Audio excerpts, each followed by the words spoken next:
MDI Ventures, anak usaha PT Telkom Indonesia Tbk, menargetkan 3 perusahaan portofolionya akan menyandang status unicorn atau memiliki valuasi di atas $1 miliar tahun ini. Ada 4 startup yang disponsori MDI Ventures akan melaksanakan penawaran umum perdana atau initial public offering IPO saham dalam rentang 2 tahun ke depan.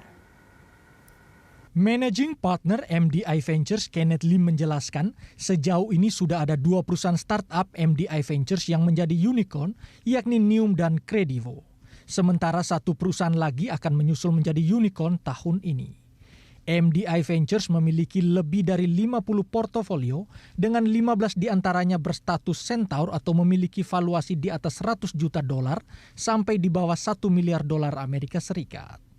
Kenneth mengungkapkan terhadap 50 perusahaan itu, MDI Ventures sudah menggelontorkan investasi tidak kurang dari $100 juta Amerika Serikat.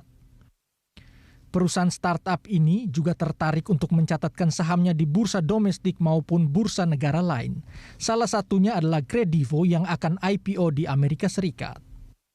Sejak berdiri pada 2015, MDI Ventures berkembang cepat. MDI Ventures telah berinvestasi di lebih dari 44 startup dari 12 negara dengan total dana kelolaan lebih dari $830 juta. Investasi ini dikelola di bawah beberapa perusahaan Ventura seperti MDI Ventures, TMI, Centauri, dan Arise dengan investor yang berasal dari internal Telkom maupun eksternal investor. Di Indonesia, MDI Ventures berperan penting dalam pertumbuhan sejumlah perusahaan rintisan, antara lain Kredivo, Cermati, Tanihub, Nium, Alodokter, Fabelio Bahaso, dan Paxel. MDI Ventures telah mendapatkan dana segar senilai $500 juta yang berasal dari kas internal Telkom untuk beberapa tahun ke depan. Menurut VP of Investment MDI Ventures, Aldi Adrian Hartanto, pendanaan itu diharapkan dapat mewujudkan ambisi menjadi perusahaan modal Ventura pertama di Indonesia yang memiliki dana kelolaan investasi lebih dari $1 miliar Amerika Serikat. Perseroan mendapat komitmen dana sebesar $500 juta dari tahun 2020 untuk beberapa tahun ke depan. Harapannya perseroan akan bisa deploy seluruhnya secara maksimal pada tahun 2023. Dana itu akan difokuskan pada pendanaan perusahaan teknologi di beberapa sektor yang pada prinsipnya bisa mendukung ekosistem digital Telkom.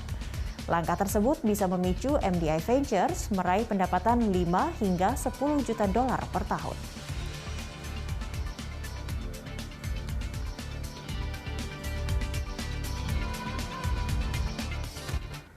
Pemirsa, dana kelolaan hasil joint venture antara MDI Ventures dan Finch Capital Arise mengumumkan penutupan pertama dari penggalangan dana dengan target akhir $40 juta atau sekitar $575,19 miliar. Perusahaan teknologi informasi dan komunikasi Metro Data Electronics dan sejumlah investor berpartisipasi dalam penggalangan dana ini. Arise menargetkan untuk berinvestasi di 25 perusahaan berbasis teknologi di Asia Tenggara dalam 3 tahun ke depan. Hingga akhir 2021, Arise memproyeksikan menyelesaikan 5 kesepakatan investasi. VP Investment MDI Ventures dan partner Arise, Aldi Adrian Hartanto, menjelaskan startup yang mendapatkan dukungan dari Arise akan mendapat peluang memperoleh investasi tambahan dari Centauri Fund pada tahap seri A. Selanjutnya, startup bisa mendapatkan investasi dari MDI Ventures di putaran seri B dan seterusnya, sebelum melakukan exit melalui akuisisi oleh Telkom Group atau melantai di bursa saham.